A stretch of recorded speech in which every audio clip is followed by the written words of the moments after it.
Galmi keenya fagoo deemsisa karaanii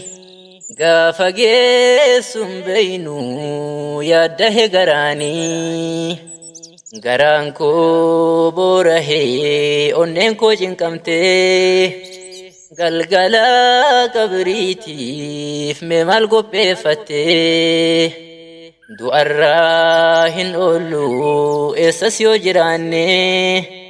katmii teenya tolchii gaafa gala kaane yaa rabbii yaa jabaa yaa mootii aalamaa nu laafisi cinqii ta guyyaa qiyaamaa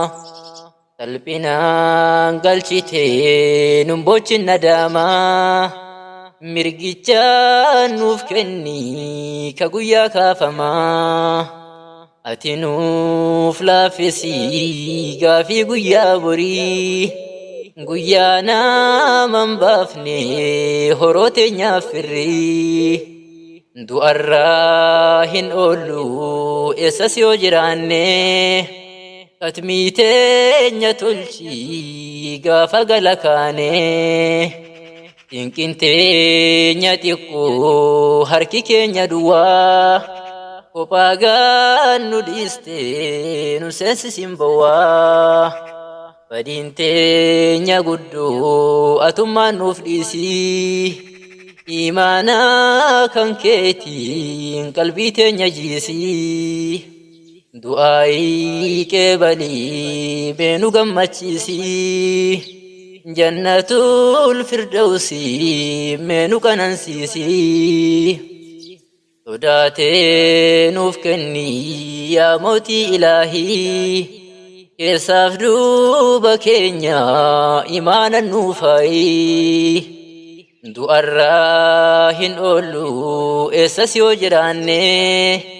katmii teenya tolchii gaafa gala kaane duniyaa nu sobdee meenun halaakinii guyyaa aakhiraatis meenun azaabinii rahmatummaa keetiin nuuf godhi rahmataa katmii teenya tolchii nu galchi jannataa haala keenya yoo laal jannatan hedannu garuu rahmata kee garaa hin murannu ati nuuf rahmatta akka namaa miti garaa laafaa haqaa yaa rabbi yaa mootii du'arraa hin oollu